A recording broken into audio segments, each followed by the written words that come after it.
नमस्कार। Exam happy by Jharkhand channel में आपका स्वागत है। तो दोस्तों जुड़ चुका हूं मैं यहां पर आप सभी के लिए पारा शिक्षक आकलन परीक्षा की तैयारी को लेकर के। तो दोस्तों आज की इस वीडियो में यहां पर हम आपके लिए प्रैक्टिस सेट जैक मॉडल के आधार पर प्रैक्टिस सेट लेकर के आए हुए हैं, जो यहाँ पर है आपके पाठ्यक्रम पर सारा चीज़ आधारित है और वो पाठ्यक्रम पर आधारित चीज़ें जो है आपको यहाँ पर दी जा रही है। तो सारे पाठ्यक्रम पर आधारित एनसीईआरटी का पूरे नोट्स पीडीएफ यहाँ पर लेने के लिए आप हमारे साथ जुड़े रहिएगा, बने हुए रहिएगा, जिसमें आपको यहाँ पर और कहीं का नहीं सिर्फ आपके टेक्स्ट बुक का ही नोट्स पीडीएफ वीडियो और प्रैक्टिस सेट करवाया जाता है। तो आप यहाँ पर सिर्फ हमारे साथ जुड़ सकते हैं 499 रुपये में, जिसमें यहाँ पर आपको डेली जो है आपको प्रैक्टिस सेट दिया जाता है और एनसीईआरटी का नोट्स और पीडीएफ आपको सारे सब्जेक्ट का दिया जाता है, जहां से 101% आपका एग्जाम में आने की गारंटी है। तो आप यहां पर गारंटी के लिए और पास करने के लिए, अपने भविष्य सुधारने के लिए हमारे साथ जुड़ जाइएगा। आयताकार पार्क 100 सेंटीमीटर लंबा है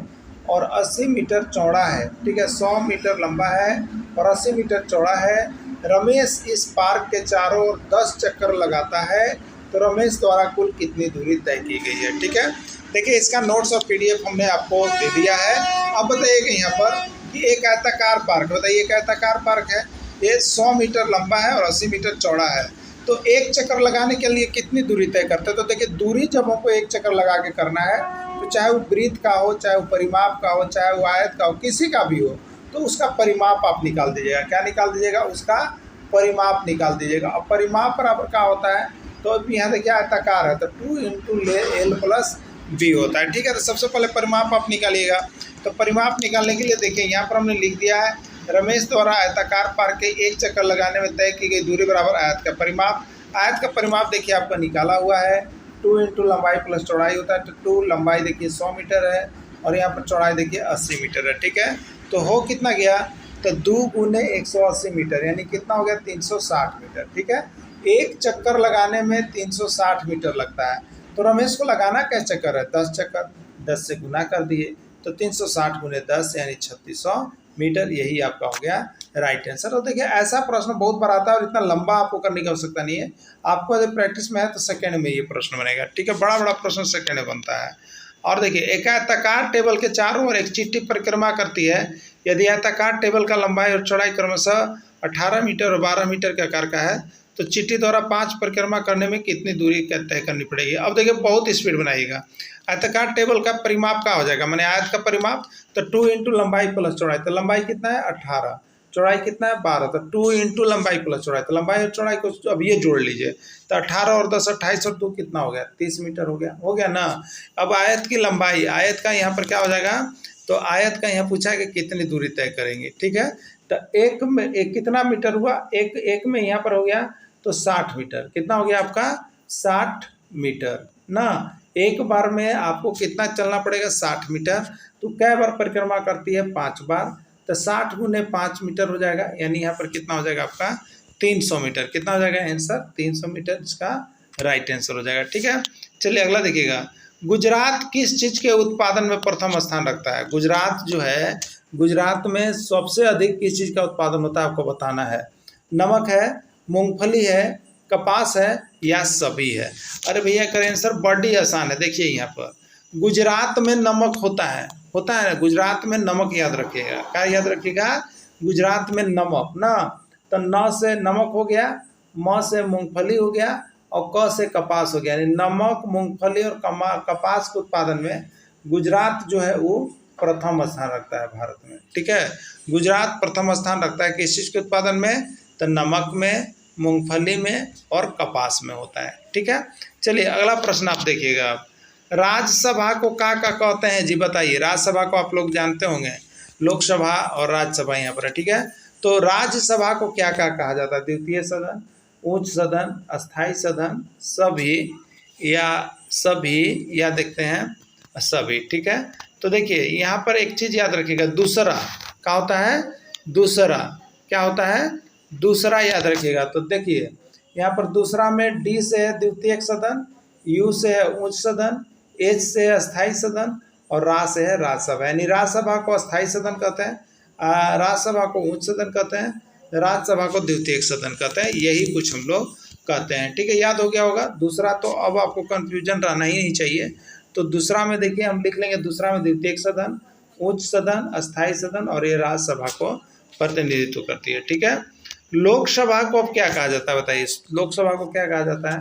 तो लोकसभा मैंने पान लो, कहा है, याद रखिएगा, पान लो ना, पान लो। ठीक है, तो यहाँ पर देखिए ये प्राथमिक सदन हो गया, अस्थायी सदन हो गया और निम्न सदन हो गया। ठीक है, सबके जिस रूप से स्त्री जाति का बोध होता है उससे कहते हैं, क्या कहते हैं? ठीक है, पुल्लिंग कहते हैं, स्त्रीलिंग कहते हैं, उभयलिंग कहते हैं, या कोई नहीं। देखिए स्त्री है, स्त्री है तो आपको स्त्रीलिंग लिखना है, स्त्री है तो आपको स्त्रीलिंग बोलना है। ठीक है, तो जिससे स्त्री जाति का बोध होगा उसको हम लोग क्या कह लेंगे? स्त्रीलिंग कह लेंगे। बी इसका राइट आंसर हो जाएगा। ठीक है, आगे है, इनमें कौन सा शब्द पुल्लिंग है? बताना है कि इनमें कौन सा शब्द पुल्लिंग है। रविवार, सोमवार, चैत्र या सभी है। ठीक है, तो देखिए इसका राइट आंसर डी है, यानी सभी है। आपको बता दें कुछ शब्द ऐसे हैं जो हमेशा पुल्लिंग होते हैं ना, यहाँ नोट्स लिखा हुआ है जो हमारे साथ परचेज करते हैं।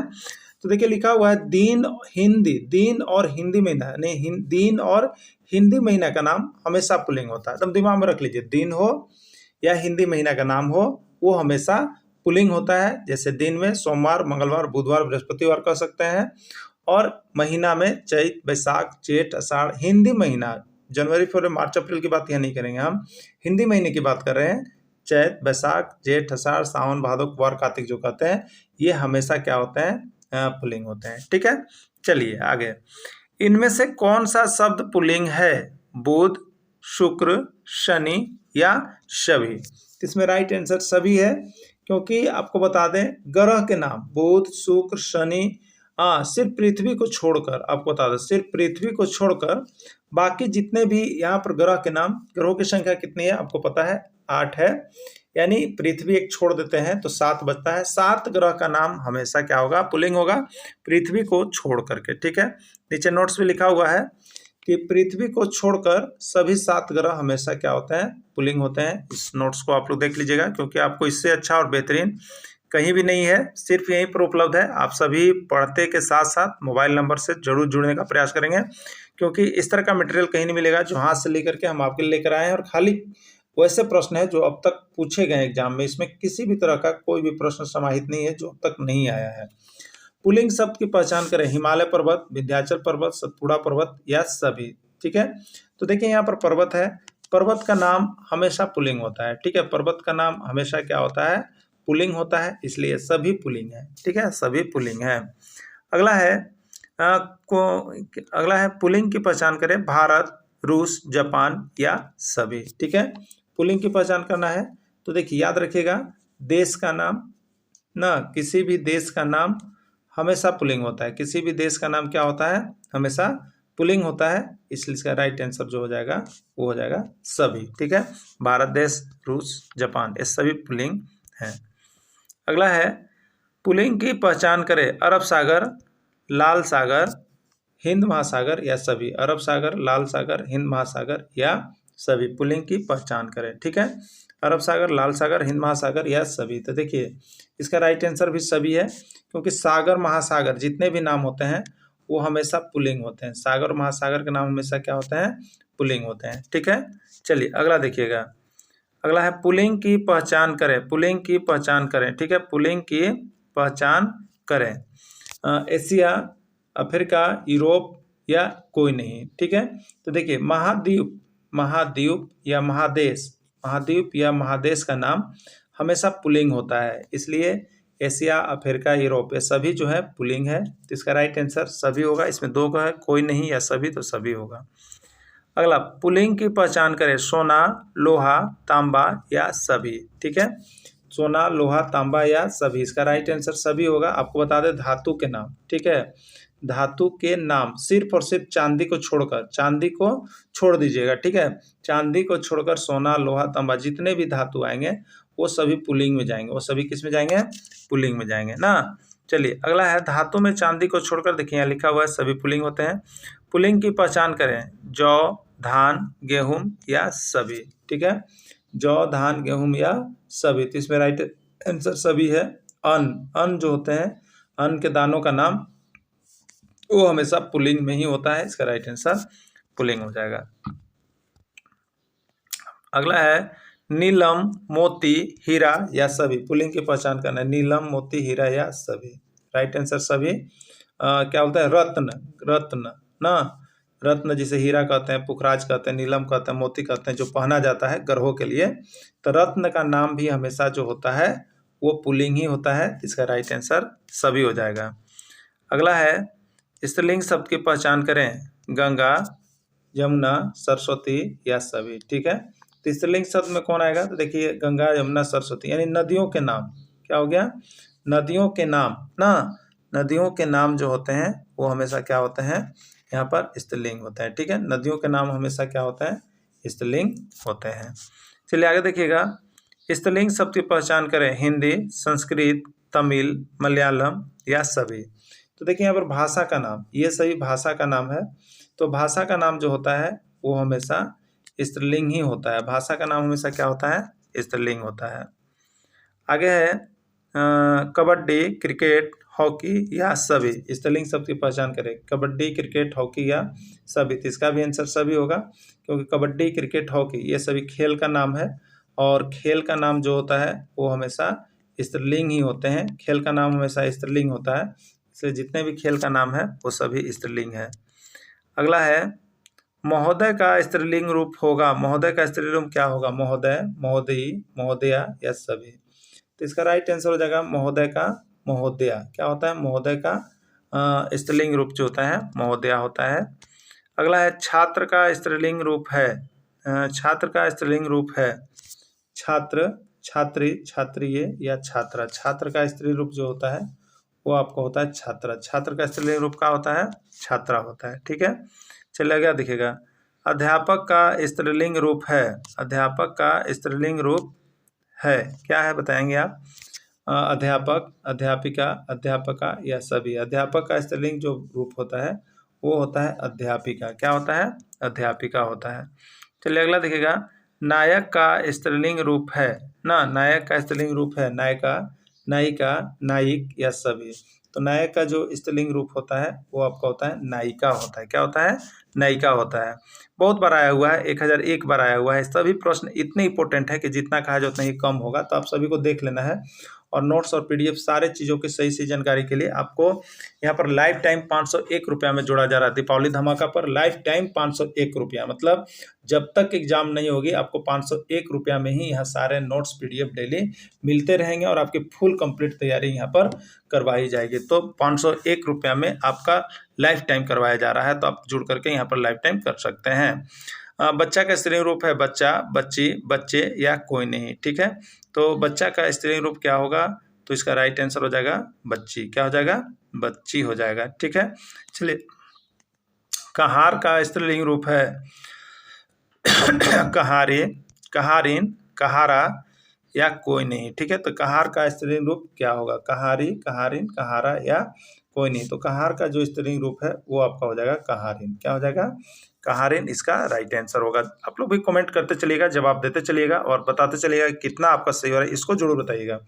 मास्टर का स्त्रीलिंग शब्द है मास्टरवा, मास्टरी, मास्टरनी या कोई नहीं। तो मास्टर का स्त्रीलिंग रूप जो है वो आपका है मास्टरनी। बहुत लोग कहते हैं मास्टरनी जी, मास्टरनी जी कहते हैं कि ना कहते हैं, आप लोग के घर भी कहते होंगे मास्टरनी जी आइल बड़ी। अब देखिए यहाँ पर श्रीमान का स्त्रीलिंग रूप है श्रीमान, श्रीमानी, श्रीमती या कोई नहीं। ठीक है, तो जब आप आवेदन लिखते हैं तो वहाँ पर लिखना पड़ता है सेवा में, अगर पुरुष नहीं है स्त्री कोई चार्ज में है तो आप लिखते हैं श्रीमती प्रधानाध्यापिका महोदया, लिखते हैं ना, तो इस श्रीमती इसमें हो जाएगा ना। पद ज्ञात कीजिए, देखिए इसमें एक पद लुप्त है उसको ज्ञात करना है। यहाँ पर लुप्त पद है, यहाँ क्या भराएगा आपको बताना है। ठीक है, देखिए यहाँ पर 1 है, फिर 2 है, फिर 6 है, फिर 12 है, फिर 36 है, फिर 72 है। देखिएगा आप क्या होता है, 1 से 2 हुआ है तो 1 से गुना करेंगे 2 में, 2 के बाद 6 हुआ है तो 2 से गुना करेंगे 3 में, अब 6 के बाद 12 हुआ है तो 6 से गुना करेंगे 2 में, 12 के बाद 36 हुआ है तो यहाँ पर गुना करेंगे 3 से, तो कितने से चल रहा है, तो एक बार 3 से गुना हो रहा है, फिर 2 से गुना हो रहा है, फिर 3 से गुना हो रहा है, फिर 2 से गुना हो रहा है। अब 36 में 2 से गुना करेंगे तो कितना हो जाएगा 72। अगला टर्म आता है 3 से गुना करने का, तो 72 में 3 से आप गुना कर लीजिए, जो आएगा वही आपका आंसर हो जाएगा। तो 2 तिया 6 और 17 21 यानी 216 आपका आता है। तो 216 आपका राइट आंसर होगा। और 216 नंबर किस में है, तो आप देखेंगे 216 डी में है, इसलिए इसका राइट आंसर जो है आपका डी है। चलिए यहाँ पर देख लीजिएगा, देखिए यहाँ पर बना हुआ है, जो नोट्स ले रहे हैं, 1 से 2 गए तो 2 गुना हुआ, 2 से 6 गए तो 3 गुना हुआ, 6 से 12 गए तो 2 गुना हुआ, 12 से 36 गए तो 3 गुना हुआ, 36 से 72 गए तो 2 गुना हुआ। अब देखिए 2 3 2 3 2 अगला 3 होगा, यानी 72 में 3 से आप गुना करेंगे तो 216 आएगा, वही राइट आंसर हो जाएगा। देख रहे हैं बहुत जल्दी जो है आपके दिमाग में सीरीज बनने लगती है। सिर्फ और सिर्फ जोड़ घटाव गुना भाग वर्ग वर्गमूल सारी चीज़ों को जानकारी रखिएगा तभी कुछ हो पाएगा, नहीं तो बहुत समय आपको लग जाएंगे। श्रेणी में अगली संख्या क्या है, 132 है, 127 है, 122 है, 117 है। लुप्त पद क्या होगा आपको बताना है। तो देखिए जोड़ घटाव गुना भाग यही चीज़ें इसमें की हुई रहती है। तो आप यहाँ पर अवलोकन करेंगे तो 132 में से 5 घटेगा तो 127 होगा, 127 में से 5 घटेगा तो 122 होगा, 122 में से 5 घटेगा तो 117 होगा। और अगला बारी हमारा आंसर का है। अब 117 में से 5 घटेगा तो कितना बचेगा, तो 112 होगा, 112 इसका राइट आंसर होगा। और यहाँ कहाँ पर है, ऑप्शन सी में है। ठीक है, तो देखिए सीरीज पता करते रहना है और उसका आंसर देते चलना है, क्योंकि यहाँ से एक प्रश्न हर बार आते हैं। देखिए 132 में से 5 फिर 5 फिर 5, तो अगला 5 घटा के आंसर आया 112। ठीक है, चलिए अगला देखिएगा, लुप्त पद ज्ञात करें। लुप्त पद ज्ञात करें, बताना है आपको। 49 है, 64 है, 81 है, 100 है, अगला क्या होगा। तो देखिए 49 है ना, तो ये 111 होगा कि 121 होगा कि 131 होगा कि 152 होगा। सबसे पहले हमको सीरीज का संबंध देख लेना है। ठीक है, 49 कितना का स्क्वायर है बताइएगा आप, तो 49 है 7 का स्क्वायर, 7 से आगे होता है 8, तो 8 का स्क्वायर 64 होता है, 9 का स्क्वायर 81 होता है, और 10 का स्क्वायर 100 होता है। तो देखिए सीरीज चला 7 का, 8 का, 9 का, 10 का, तो अगला क्या चलेगा, 11 का वर्ग चलेगा। तो 11 का वर्ग होगा कितना, तो 11 का वर्ग होगा देखिए 121। 121 किस में है, बी में है, यही आपका राइट आंसर हो जाएगा। 6 सेंटीमीटर भुजा वाले वर्ग का क्षेत्रफल ज्ञात करें। ठीक है, एकदम दिमाग में रखिए, वर्ग का क्षेत्रफल होगा तो क्या होगा भाई, वर्ग का क्षेत्रफल होगा तो सब भुजा बराबर होता है, यानी भुजा का स्क्वायर होगा। क्या होगा आपका, भुजा का स्क्वायर होगा। वर्ग का क्षेत्रफल बराबर हो जाएगा भुजा का स्क्वायर। तो भुजा देखिए ना, आपको दिया हुआ है कितना, 6 सेंटीमीटर भुजा, तो 6 सेंटीमीटर है, इसका आप क्या कर लेंगे, स्क्वायर कर लेंगे। स्क्वायर का मतलब क्या है, 2 बार गुना होगा तो 6 का स्क्वायर देखिए हो जाएगा 36, और सेंटीमीटर का स्क्वायर करेंगे तो सेंटीमीटर स्क्वायर हो जाएगा ना, या 36 वर्ग सेंटीमीटर, इसी को हम लोग कह लेंगे। तो देखिए 36 किस में है, बी में है, तो बी आपका जो है राइट आंसर हो गया। यही यहाँ पर देखिए प्रश्न इस तरह से आता है, तो आप इसको बहुत जल्दी कर सकते हैं। और आपको बता देते हैं, देखिए 1 से 30 तक का आपको वर्ग जरूर याद कर लेना है। जो भी मैथ्स में अच्छा करना चाहते हैं, 1 से 30 तक का वर्ग एकदम दिमाग में रखिएगा, क्योंकि ये आपके लिए बहुत ही इंपॉर्टेंट है। कम समय में अधिक प्रश्नों का जवाब देने के लिए, नहीं तो गुना करते करते बहुत ज़्यादा समय हो जाता है। अगला यहाँ पर देखिएगा, देखिए बनाया हुआ है वर्ग का क्षेत्रफल। एक आयताकार कमरे का क्षेत्रफल 48 वर्ग मीटर है, यदि चौड़ाई 6 मीटर है तो आयत की लंबाई ज्ञात कीजिए। देखिए एक चीज बताते हैं, बहुत लोग क्या करते हैं, आप लोग के क्षेत्रफल के अलगे सूत्र याद रखिएगा, लंबाई के अलगे सूत्र याद रखिएगा, चौड़ाई के अलगे सूत्र याद रखिएगा। अरे बाबा क्यों कर रहे हैं, एक विधि को तो आप जान जाइए, उसी पर आपको सारा चीज, आप कंफ्यूज मत होइए। सिर्फ आयत का क्षेत्रफल आपको याद है ना, तो कभी आपको लंबाई दे देगा तो चौड़ाई निकालने के लिए देगा। मैंने आयत का क्षेत्रफल, लंबाई, चौड़ाई, 3 चीज है। देखिए क्षेत्रफल है ना, क्षेत्रफल है, लंबाई है और चौड़ाई, ये 3 चीज है। 3 चीज में से 2 भी चीज आपको कभी भी देगा, जैसे क्षेत्रफल दिया, लंबाई दिया तो चौड़ाई पूछ देगा क्या होगा। अगर चौड़ाई दिया और लंबाई दिया तो बोल देगा क्षेत्रफल क्या होगा। अगर क्षेत्रफल दिया और चौड़ाई दिया तो पूछ देगा लंबाई क्या होगा। यही तो बार बार करता है, तो क्यों हम भी इसको सूत्र याद करेंगे, एक सूत्र से मेरा काम चलेगा ना। तो देखिए इसको कैसे हम लोग करेंगे, इसके लिए एकदम आप लोग टेंशन न मत रहिएगा, एकदम देखिए शॉर्ट विधि को अपनाइए और अच्छा से अच्छा करने का प्रयास कीजिए। क्षेत्रफल दिया हुआ है, देखिए क्या आपका दिया हुआ है क्षेत्रफल, कोई बात नहीं है, आप क्षेत्रफल को ए से सूचित करते हैं। ठीक है, क्षेत्रफल को ए से, ए बराबर आप क्या लिखते हैं बताइए, एल गुने बी लिखते हैं ना। अब एल बराबर आप क्या लिखेगा तो कहिएगा भैया क्षेत्रफल बट्टा चौड़ाई। ये काहे को याद रखना है भैया, ये एक चीज हमें जब याद है तो हम तो कोई भी चीज निकाल सकते हैं, कोई भी दो गो चीज दिया हुआ रहेगा। तो हम इसी पर आपको बता रहे थे। देखिए ए बराबर क्या हो गया, एल गुने बी हो गया कि नहीं हो गया बताइए, एल गुने बी। ए आपको कितना दिया है, 48 दिया हुआ है ना, 48 दिया हुआ तो ए की जगह पर 48 हम रख सकते हैं, ठीक है, बराबर एल। एल नहीं दिया हुआ है ना, आयत की लंबाई ज्ञात करना है एल, तो एल को छोड़ दीजिए ना। बी दिया है ना, चौड़ाई दिया है, चौड़ाई कितना दिया है, 6 दिया है। देखिए एक चीज याद रखिए, ये दोनों तरफ आपस में किस में है, गुना में है। ये 48 में जोड़ घटावनी है और इसमें भी जोड़ घटावनी है, गुना में है। गुना में है तो हम सामने सामने देखिए काट लेते हैं, तो 6 एकम 6 और 6 अट्ठे कितना हो गया, 48। क्या बचा आपके पास, इधर 8 बचा और इधर क्या बचा, एल बचा। तो एल बराबर 8 नहीं आया, क्यों हम बार बार इतना समय को करते जाएंगे। तो आप इसी तरह से कीजिएगा। देखिए एक चीज याद रख लिया, आप बोलेगा सर ऐसे कैसे कट रहा है, तो देखिए गुना में एक इधर भी गुना हो और इधर भी बराबर करके 3 गुने 2 गुने 2, तो इसको हम लोग काट सकते हैं। ये 2 से ये 2, ये 2 से ये 2 कट जाता है बराबरी में। इसको दिमाग में रखिएगा, इसमें जोड़ घटाव का चिन्ह नहीं होना चाहिए खाली, ठीक है, जोड़ घटाव का नहीं होना चाहिए। अगर सब गुना के रूप में हो तो आप काट सकते हैं। ओके, चलिए अब देखिए अगला, यहाँ पर देखिए हमने उसी तरह से बनाया है। आंसर ये है, आयत का क्षेत्रफल लंबाई गुने चौड़ाई। क्षेत्रफल के लिए हमने क्षेत्रफल का यहाँ पर मान लिख दिया और लंबाई को लंबाई छोड़ दिया और चौड़ाई को 6 लिख दिया, ठीक है। अब यहाँ से देखिए हमने काटा है 6 एकम 6 और 6 अट्ठे 48, तो इधर बचा एल, तो एल छोड़ दिया हमने, लंबाई यहाँ देखिए है और बराबर 8। तो अब 8 मीटर बराबर लंबाई लिखे या लंबाई बराबर 8 लिखे, ए बराबर बी लिखे या बी बराबर ए लिखे, कोई फर्क नहीं पड़ता है, ठीक है। चलिए देखिए अगला दिया हुआ है, एक आयताकार कमरे का क्षेत्रफल 54 मीटर स्क्वायर है, आयत की लंबाई 9 मीटर है, तो चौड़ाई ज्ञात कीजिए। देखिए क्षेत्रफल दिया हुआ है एकदम, अब जल्दी कीजिएगा, तो 54 बराबर लंबाई दिया हुआ है, चौड़ाई निकालना है, तो 9 गुने चौड़ाई क्या हो गया बताइए, 9 छक्के 54, बी बराबर कितना हो गया 6। अब वैसे हम लोग नहीं करते रहेंगे, वहां को हमको बना करके दिखला के नंबर नहीं लेना है, हमको सिर्फ टिकिंग करना है। तो 9 छक्के 54, 54 किस में है, 6 किस में है, डी में है, तो डी इसका राइट आंसर हो गया, ठीक है। तो आयत का क्षेत्रफल बराबर क्या हो गया, लंबाई गुने चौड़ाई, 54 मीटर स्क्वायर और 9 गुने चौड़ाई और यहाँ पर 6 हो गया। ओके, चलिए अगला देखिएगा, एक 22 मीटर गुने 18 मीटर के आयताकार भूखंड में ₹30 प्रति वर्ग मीटर की दर से मिट्टी भरने की लागत ज्ञात कीजिए। देखिए अब आपके दिमाग में होगा कि यहाँ पर सर हमको परिमाप निकालना है कि क्षेत्रफल निकालना है। एकदम सबको लगता है कि परिमाप निकालना है कि क्षेत्रफल निकालना है एकदम, तो इसका कोई डाउट मत रखिएगा। देखिए ये 22 मीटर गुने 18 मीटर दिया है, इसका मतलब ये शुरू बार लंबाई है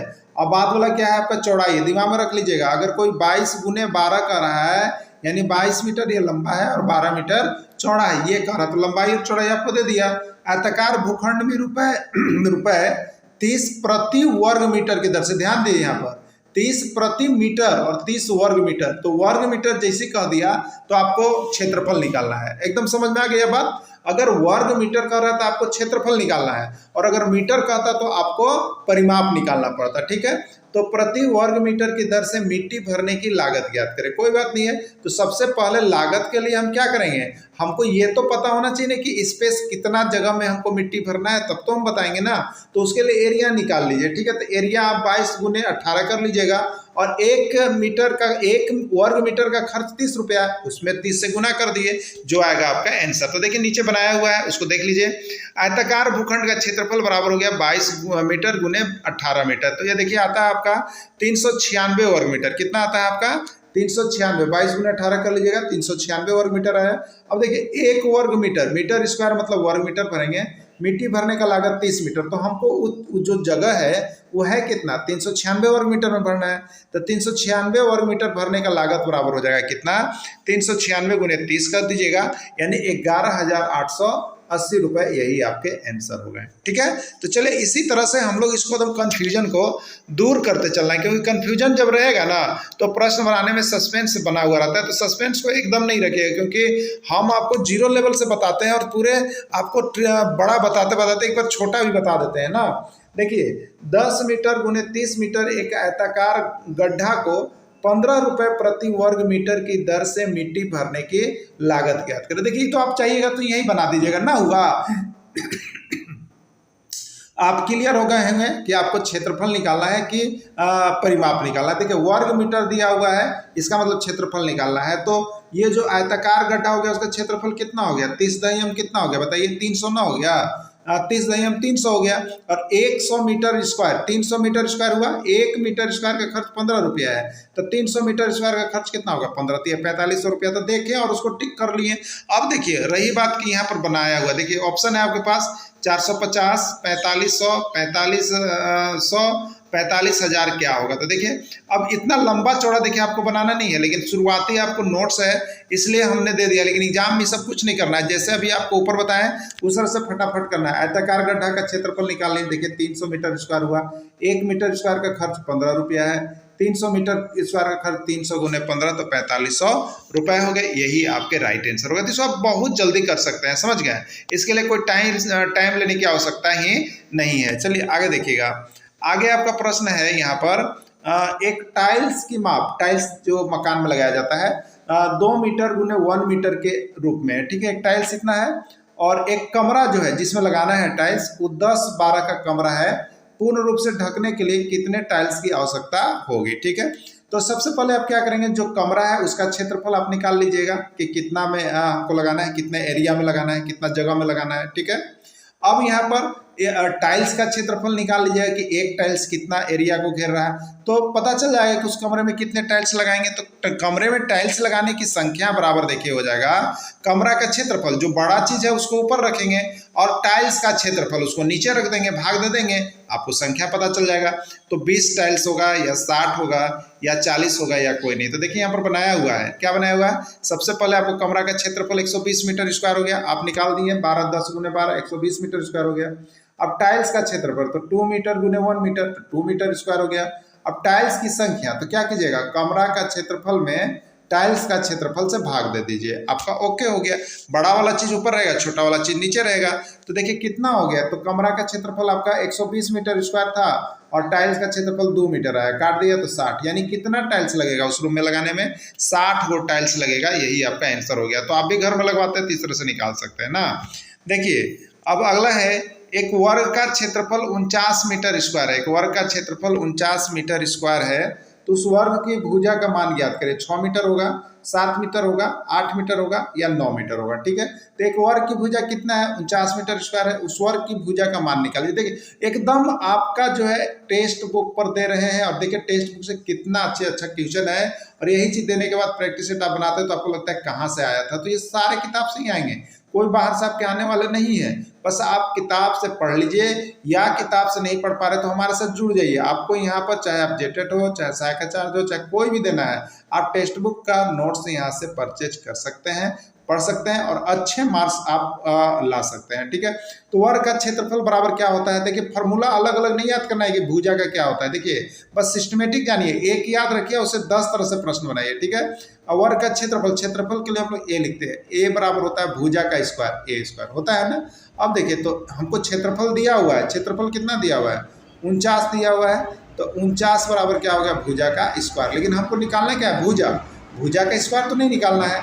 तो होता क्या है, देखिए जब आप स्क्वायर हटाएंगे, जब आप क्या करेंगे, स्क्वायर हटाएंगे तो बाएं से हटाएंगे तो वो दाहिने तरफ जाएगा और दाहिने से हटाएंगे तो बाएं तरफ जाएगा। तो किस में जाएगा, रूट में जाएगा, किस में जाएगा, रूट में जाएगा। तो ये क्या हो गया, तो देखिए ए स्क्वायर बराबर आपका हो गया 49, क्या हो गया आपका 49 हो गया।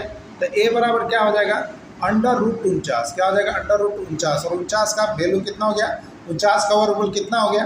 तो गुणनखंड विधि से तोड़ दीजिए ना, 7 गुने 7 और 2 के लिए 1 बाहर निकलता है, ठीक है। यानी 49 को हम लिख सकते हैं, रूट 49 को हम लिख सकते हैं अंडर रूट 7 इंटू 7 और ये 2 7 के लिए 1 7 बाहर निकल जाएगा, ठीक है। और यहाँ पर मीटर स्क्वायर है तो ये मीटर स्क्वायर के लिए 1 मीटर निकल जाएगा, तो 7 मीटर आंसर होगा, ठीक ना। तो इसी तरह से आपको यहाँ पर बना लेना है कि अगर भुजा निकालना है तो क्षेत्रफल पर रूट लग जाता है, ठीक है।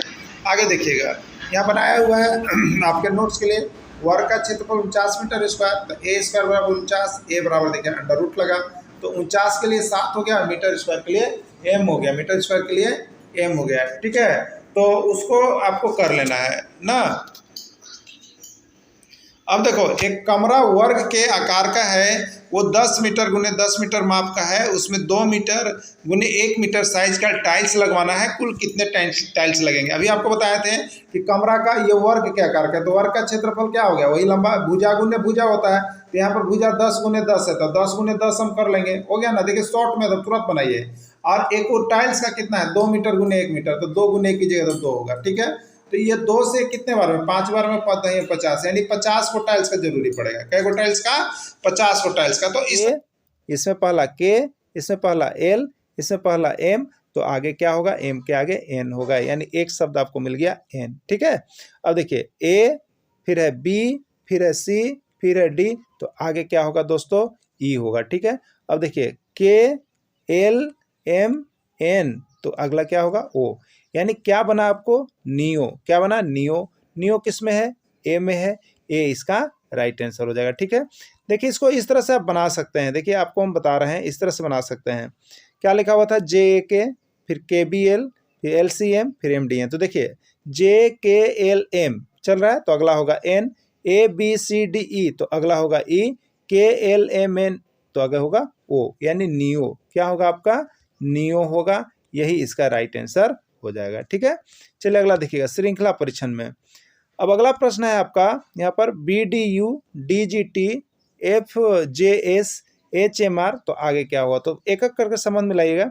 तो बी सी डी एक छोड़ा हुआ है, डी ई एफ एक छोड़ा हुआ है, तो एफ जी एच एक छोड़ा हुआ है, तो एच के बाद एक छोड़िएगा, तो एच आई जे, क्या आएगा आपका? जे आएगा, जे मिल गया हमको। अब सेकेंड को मिलाइए, तो डी, उसके बाद क्या है? ई एफ जी एच आई जे, और यहाँ पर जे के बाद के एल एम, दो दो डिजिट छोड़ा है, तो 2 डिजिट छोड़िए एम के बाद, तो एम के बाद 2 डिजिट, तो एन ओ छोड़ेंगे तो बनेगा क्या होगा? पी। क्या होगा? पी हो गया, ठीक है। अब आगे देखिएगा यू टी एस आर, ठीक है। तो इधर से हम चलते हैं तो मिलता है आर एस टी यू, तो आर के पहले क्या आता है? क्यू आता है। क्या आता है? क्यू, तो यहाँ पर होगा क्यू आर ना, तो जेपी क्यू क्या हो गया इसमें? जेपी क्यू, यही हो गया इसका राइट आंसर, ठीक है। चलिए अगला देखिएगा यहाँ पर, तो इसी तरह से बनाया हुआ देखिए यहाँ पर इसका नोट्स भी बनाया हुआ आपको। B D U D G T F J S H M R, तो क्या होगा? B C D D E F G H हो गया ना, तो इसमें क्या हो गया? एच आई जे, ठीक है। एच आई क्या हो गया? जे हो गया, एक अक्षर छोड़ के है। फिर देखिएगा D E F G, G H I J, J K L M, अब 2 अक्षर छोड़ दिएगा, तो एन ओ छोड़ेंगे, क्या बनेगा मेरा? पी बनेगा, ठीक है। एस टी यहाँ नीचे से देखिएगा आर एस टी यू, किधर से भी हम देख सकते हैं जिससे समझ में रहा है। तो आर के नीचे क्या चलेगा? Q, Q R S T U, तो जेपी क्यू, यही हो गया आपका राइट आंसर, ठीक है। चलिए अगला देखते हैं A2 C10 B4 E12 CG G14 के आगे क्या होगा? देखिए तो एक एक करके हम मिलाते हैं, ए है, फिर बी है, फिर सी है, तो अगला यहाँ पर भरने वाला जगह पर क्या जाएगा बताइए? डी जाएगा, ठीक है। चलिए अब डिजिट, अब यहाँ डिजिट को देखते हैं, तो 2 है, फिर 4 है, फिर 6 है, तो अगला क्या आने वाला है? 8 आने वाला है, ठीक है। 2 का अंतर चल रहा था ना, 2 4 6, अगला 8 आने वाला है, ओके। अब देखिएगा सी, अब तीसरा है लेटर है सी डी ई, एक अक्षर छोड़ा है, एफ जी एक अक्षर छोड़ा है, तो क्या होगा? एच आई, आई होगा, एक अक्षर छोड़ेंगे तो आई होगा, ठीक है। अब यहाँ पर देखिएगा अंक की बात करें तो 10, 2 12, 2 14 और 2 क्या होगा? 16, यानी D8I16 होगा, D8I16 होगा, यही इसका राइट आंसर हो जाएगा। चलिए बहुत अच्छा। तो इस तरह से यहाँ पर अब एक और श्रृंखला आता है, देखिएगा इसको भी सीरीज में आप बना लीजिएगा, जिससे ए बी ए सी क्या चलेगा, आप ध्यान दीजिएगा।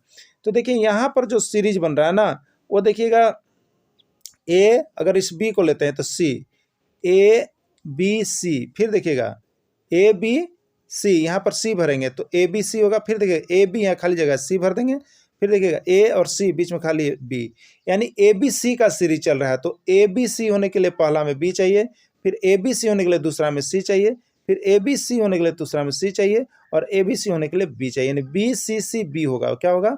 बी सी सी बी होगा, यही इसका राइट आंसर हो जाएगा, ठीक है। बी सी सी बी हो जाएगा। जिसका कोई शत्रु नहीं हो उसके लिए एक शब्द क्या होगा? अमर होगा, अशत्रु होगा, अजातशत्रु होगा या अमर होगा? क्या होगा? जिसका कोई शत्रु ना हो। तो देखिए जिसका कोई शत्रु नहीं है उसके लिए हम लोग इसका प्रयोग करते हैं, उसको हम लोग कहते हैं अजातशत्रु। क्या कहते हैं उसको? अजातशत्रु। यहाँ पर अजातशत्रु उसका नाम हो गया। ठीक है, अगला है जो दिखाई न दे सके उसके बदले एक शब्द क्या होगा? जो जिसको हम देख नहीं सकते हैं उसके बदले एक शब्द क्या आता है? दृश्य आता है, अदृश्य आता है, अक्षय आता है या अक्षय आता है? क्या कुछ आता है? तो देखिए जो दिखाई न दे सके उसके बदले एक शब्द हम लोग कहते हैं अरे वो तो अदृश्य है। अदृश्य मतलब क्या है? उसको हम सामने से देख नहीं सक रहे हैं। तो केवल अगर अदृश्य कोई कह रहा है मतलब कि वो सामने नहीं है, उसको हम देख नहीं पा रहे हैं। ठीक है, बड़ा भाई के बदले एक शब्द क्या होगा? कोई लोग बड़ा भाई कहता है और उसके भाई के बदले एक शब्द हम क्या कह सकते हैं? बड़ भाई कह सकते हैं, अग्रज कह सकते हैं, अनुज कह सकते हैं या सहोदर कह सकते हैं। क्या कह सकते हैं बड़े भाई के बदले एक शब्द? तो देखिए बड़े भाई के बदले अगर आपको एक शब्द कहना है तो उसके लिए हम लोग अग्रज शब्द का प्रयोग करते हैं कि हमारे अग्रज भ्राता है, मतलब बड़े भाई हैं। तो अग्रज भी कहते हैं तो लोग जान जाते हैं कि आपसे बड़े हैं। जो अनुकरण करने योग्य हो, कुछ चीजें जो अनुकरण करने योग्य हो उसको क्या कहते हैं? करणीय, अनुकरणीय, आदि या अनादि। तो जो अनुकरण करने योग्य हो उसको हम लोग यहाँ पर कहते हैं, देखिए अनुकरणीय। क्या कहते हैं उसको? अनुकरणीय के नाम से जानते हैं, उसका अनुकरण करके आगे बढ़ा जा सकता है। जिसकी उपमा न दी जा सके, जिसकी उपमा न दी जा सके उसके लिए एक शब्द क्या होगा? अनुपम, उपमान, अपमान या उपमास। तो देखिए जिसकी उपमा न की जा सके उसके लिए जो नाम आता है वो है आपका अनुपम। ये भी आपका हाई स्कूल में आया हुआ है। ठीक है, जितने सभी आए हुए हैं। जो कभी न मरे उसके बदले एक शब्द क्या है? अजर, अमर, अमरनीय या मरणशील। तो जो कभी न मरे उसके बदले एक शब्द आता है अमर। ठीक है, ये आपका जो है उपसमाहर्ता परीक्षा में पूछा गया था झारखंड के एग्जाम में। ठीक है, आगे है जो सहन न किया जा सके उसको क्या कहते हैं? सहनीय, असहनीय, असहनीयशील या कोई नहीं। तो जो सहन न कर जा सके उसके हम लोग कहते हैं असहनीय या असहनीय। ठीक है, असहनीय लिखा हुआ है ये, असहनीय ना। चलिए अगला है जिसका कोई इलाज ना हो सके उसके बदले एक शब्द क्या है? साध्य है, असाध्य है, साधनीय है या कोई नहीं है। जिसका कोई इलाज ना हो सके उसके बदले एक शब्द क्या आता है? साध्य है, असाध्य है, साधनीय है या कोई नहीं। तो जिसका कोई इलाज ना हो सके उसको हम लोग कहते हैं असाध्य बीमारी ना, उसको हम लोग क्या कहते हैं? असाध्य बीमारी। और ये आपका जेएसएससी में 2 बार पूछा गया प्रश्न है। आगे है जिस पर विश्वास न किया जा सके उससे क्या कहते हैं?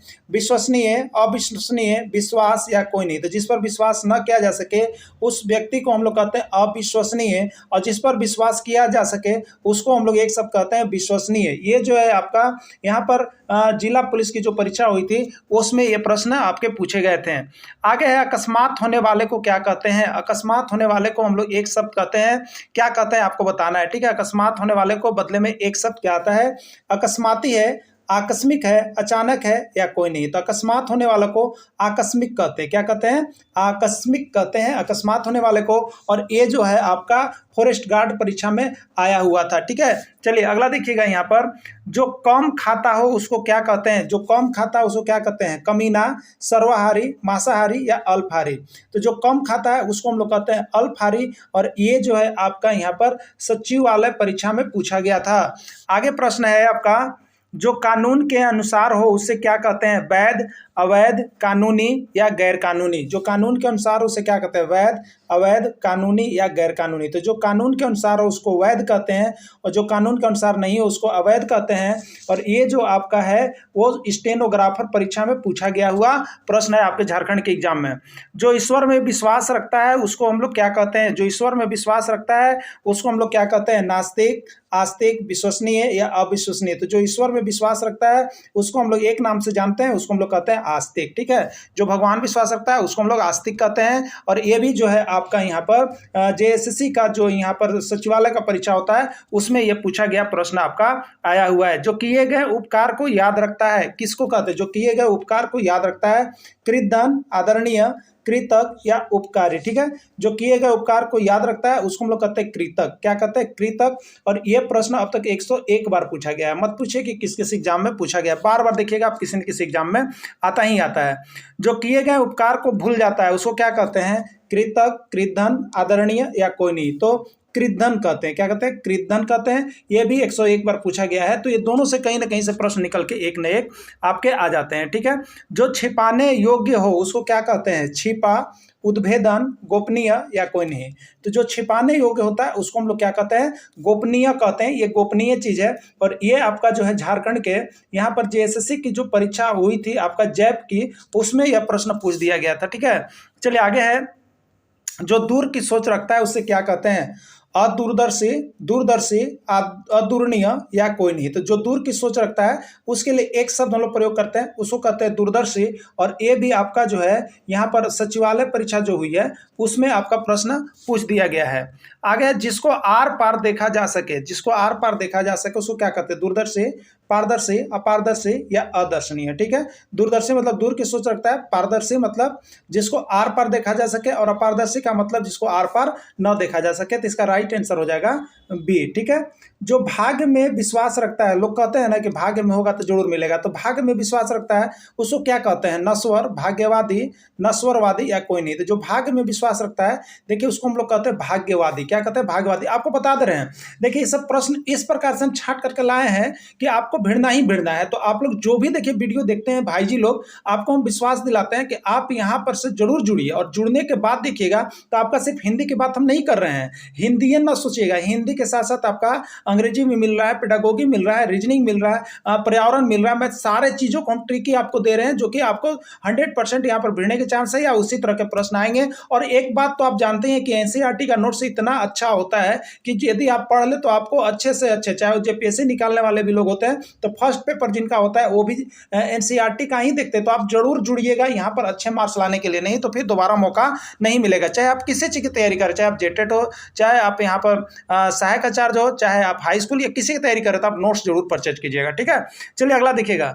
महीना में एक बार होने वालों क्या कहते हैं? यदि कोई प्रोग्राम महीना में एक बार होता है तो उसको हम लोग क्या कहते हैं? वार्षिक, अर्धवार्षिक, दैनिक या मासिक। तो महीना में एक बार होने वालों को देखिए हम लोग यहाँ पर कहते हैं मासिक। क्या कर लेते हैं? मासिक कहते हैं। ठीक है, यह प्रश्न आपका जो है यहाँ पर जेटेट में भी पूछा गया प्रश्न है आपका। ठीक है, अगला प्रश्न है आपका यहाँ पर, जो बहुत बोलता है उसको क्या कहते हैं? मितभाषी, वाचाल, बोल शोक या कोई नहीं। जो बहुत बोलता है उसको हम लोग क्या कहते हैं? मितभाषी, वाचाल, बोल शोक या कोई नहीं। तो जो बहुत बोलता है उसको वाचाल कहते हैं। ठीक है, क्या कहते हैं? वाचाल।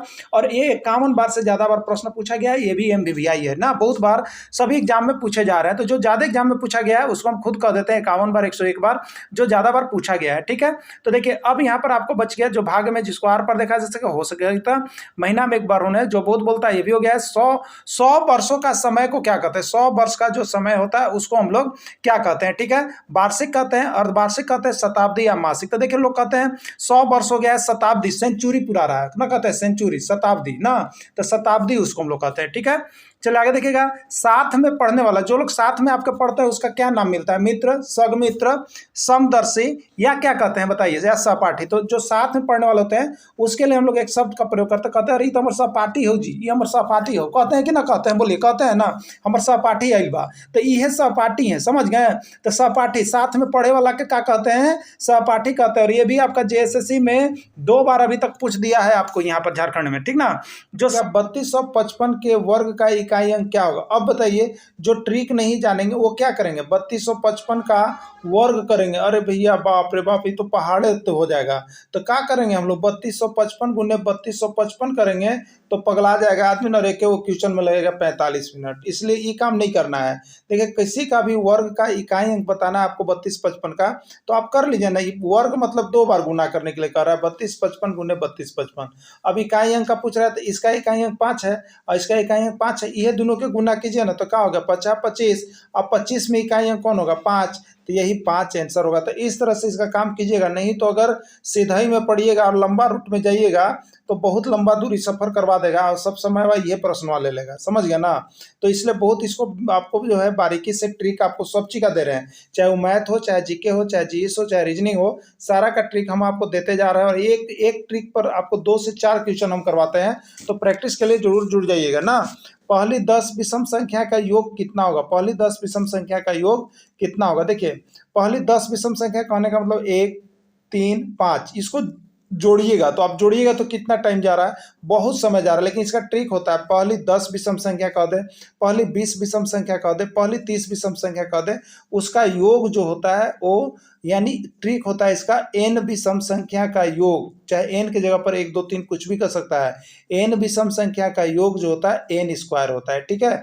अब देखिए यहाँ पर कितना का है, 10 विषम संख्या का योग, तो क्या होगा, 10 का स्क्वायर हो जाएगा। 10 का स्क्वायर मतलब क्या हो जाएगा, 100 हो जाएगा, ठीक है। तो ये इसका राइट आंसर 100 हो जाएगा। कि देखिए कितनी जल्दी हम लोग बना सकते हैं, क्योंकि आपका जो एग्जाम है यहाँ जल्दीबाजी का ही एग्जाम है, आएगा बहुत हल्का क्वेश्चन, लेकिन आप उतना पढ़ भी नहीं पाइएगा अगर ना प्रैक्टिस कीजिएगा। तो इसका डेली प्रैक्टिस कीजिए। देखिए इसका इकाई अंक क्या होगा, तो देखिए 2 है, इसमें इकाई अंक कितना है, 3 है, इसमें इकाई अंक कितना है, 1 है, इसमें इकाई अंक कितना है, 5 है। तो इकाई अंक पूछ रहा है, इसलिए इकाई अंक को लेकर गुना कर दीजिए। द्वितीय 6, 6 एकम 6 और 6 पचे कितना हो गया, 30। इसका 30 में अब देखिए इकाई अंक कौन हुआ, 0, तो यही इसका आंसर हो गया 0, ठीक है। इसका आंसर क्या होगा, 0।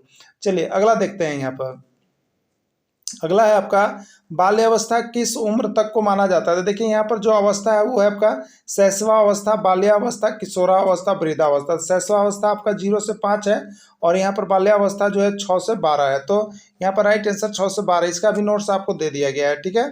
चलिए बच्चों के बौद्धिक विकास की कितनी अवस्था है, बच्चों के बौद्धिक विकास की कितनी अवस्था है, 2 3 4 या 6। तो बच्चों के बौद्धिक विकास की 4 अवस्थाएं मानी गई है यहाँ पर, ठीक है। विद्यालय में बच्चा किसके साथ रहना पसंद करता है, विद्यालय में बच्चा किसके साथ रहना पसंद करता है, शिक्षक, प्रधानाध्यापक, समवयस्क समूह या कोई नहीं। तो विद्यालय में बच्चा जो है वो अपने समवयस्क समूह के साथ रहना और खेलना पसंद करता है। अब देखिएगा अगला प्रश्न है आपका यहाँ पर, the Ramayana is dot dot dot best book of Hindu. यहाँ पर फिल इन द ब्लैंक्स की जगह पर भरना है द, ए, एन या नन ऑफ दिस, क्या भराएगा। तो देखिए ये यहाँ पर जो है आपका, ये जो है सुपरलेटिव डिग्री है। जैसे गुड होता है ना, गुड, उसके बाद होता है बेटर, और उसके बाद होता है बेस्ट। तो बेस्ट सुपरलेटिव डिग्री है, तो सुपरलेटिव डिग्री के पहले देखिए हम लोग द लगाते हैं, इसलिए यहाँ पर क्या लगेगा, द लगेगा। द आपका ए में है, तो ए इसका आंसर होगा। अब देखिएगा you do not to market, यहाँ पर भर भरना है, गो भराएगा, वेंट भराएगा, गोज भराएगा या गोइंग भराएगा, क्या कुछ पड़ा भराएगा। तो देखिए एक नियम होता है, नियम है आपका कि जब भी डू नोट लगे या डज नोट लगे तो उसके साथ वर्ब का पहला रूप आता है, उसके साथ और कोई भी रूप नहीं आप लगा सकते हैं, ठीक है। तो वर्ब का पहला रूप यहाँ पर कौन किस में है, तो गो जो है वर्ब का पहला रूप है, इसलिए यहाँ पर गो इसका आंसर हो जाएगा। अगला है, Ram is not going to the school, write the name of sentence. ये किस प्रकार का सेंटेंस आपको बताना है, अफर्मेटिव है, निगेटिव है, इंट्रोगेटिव है या नन ऑफ दीज है। तो देखिए यहाँ पर लगा हुआ नोट, जिस सेंटेंस में नो या नोट लगा हुआ रहता है वो निगेटिव सेंटेंस होता है, इसलिए इसको आप निगेटिव सेंटेंस के अंतर्गत रख सकते हैं, ठीक है। चलिए आगे देखेंगे हम लोग यहाँ पर।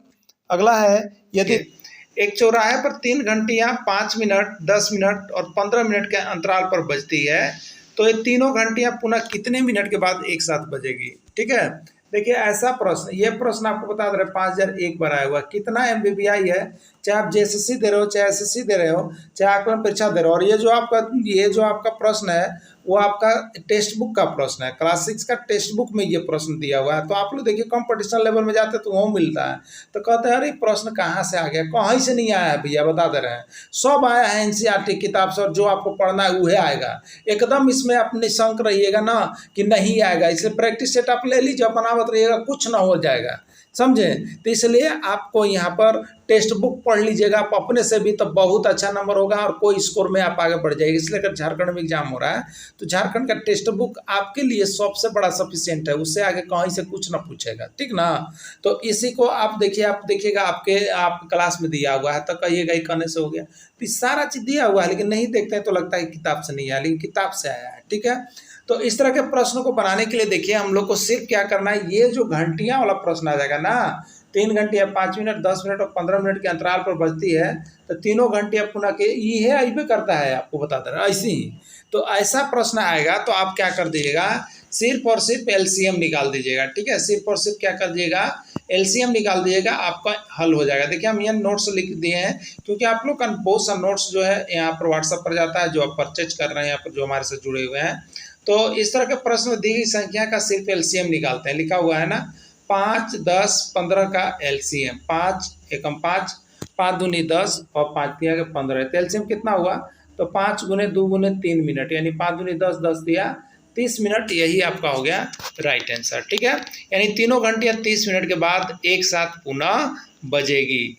अगला है, तो देखिए अब हम आपको बता दे रहे हैं, इसी तरह का एक प्रश्न आपको हम होमवर्क दे रहे हैं, क्योंकि जो लोग देखते हैं ना, आप लोग देखिए होमवर्क नहीं बनाते, बहुत बढ़ाती है, तो इसे जरूर बना करके दिखाइएगा। ठीक है, तो देखिए वर्क क्या आपको मिल रहा है, आपको मिल रहा है कि एक चौराहे पर जो लाइट देखते हैं, चौराहे पर लाइट जो है वो 10 मिनट, 20 मिनट और 30 मिनट के अंतराल पर जो है खुलती है। ठीक है, 10 मिनट, 15 मिनट और 20 मिनट के अंतराल पर खुलती है। तो यहाँ पर तीनों लाइट एक साथ कब जलेगी, तीनों लाइट एक साथ कब जलेगी, इसको बना करके कमेंट कीजिएगा और ट्रिकली बनाइएगा, ये तो हमको लंबा बता दिए। ठीक है, एक आयताकार पार्क 100 सेंटीमीटर लंबा है। देखिए एक आयताकार पार्क 100 सेंटीमीटर लंबा है और 80 मीटर चौड़ा है। ठीक है, 100 मीटर लंबा है और 80 मीटर चौड़ा है। रमेश इस पार्क के चारों ओर 10 चक्कर लगाता है, तो रमेश द्वारा कुल कितनी दूरी तय की गई है। ठीक है, देखिए इसका नोट्स और PDF हमने आपको दे दिया है। अब बताइएगा यहाँ पर कि एक आयताकार पार्क, बताइए एक आयताकार पार्क है, ये 100 मीटर लंबा है और 80 मीटर चौड़ा है, तो एक चक्कर लगाने के लिए कितनी दूरी तय करते हैं। तो देखिए दूरी जब हमको एक चक्कर लगा के करना है, तो चाहे वो वृत्त का हो, चाहे वो परिमाप का हो, चाहे वो आयत का हो, किसी का भी हो, तो उसका परिमाप आप निकाल दीजिएगा। क्या निकाल दीजिएगा, उसका परिमाप निकाल दीजिएगा। अब परिमाप बराबर क्या होता है, तो अब यहाँ देखिए आयताकार है तो 2 × L + B होता है। ठीक है, तो सबसे पहले परिमाप आप निकालिएगा। तो परिमाप निकालने के लिए देखिए यहाँ पर हमने लिख दिया है, रमेश द्वारा आयताकार पार्क के एक चक्कर लगाने में तय की गई दूरी बराबर आयत का परिमाप। आयत का परिमाप देखिए आपका निकाला हुआ है, 2 × लंबाई + चौड़ाई होता है। तो 2 लंबाई देखिए 100 मीटर है और यहाँ पर चौड़ाई देखिए 80 मीटर है। ठीक है, तो हो कितना गया, तो 2 × 180 मीटर, यानी कितना हो गया 360 मीटर। ठीक है, एक चक्कर लगाने में 360 मीटर लगता है, तो रमेश को लगाना क्या चक्कर है, 10 चक्कर, 10 से गुना कर दिए, तो 360 × 10 यानी 3600 मीटर, यही आपका हो गया राइट आंसर। तो देखिए ऐसा प्रश्न बहुत बार आता है और इतना लंबा आपको करने की आवश्यकता नहीं है। आपको अगर प्रैक्टिस में है तो सेकंड में ये प्रश्न बनेगा। ठीक है, बड़ा बड़ा प्रश्न सेकंड में बनता है। और देखिए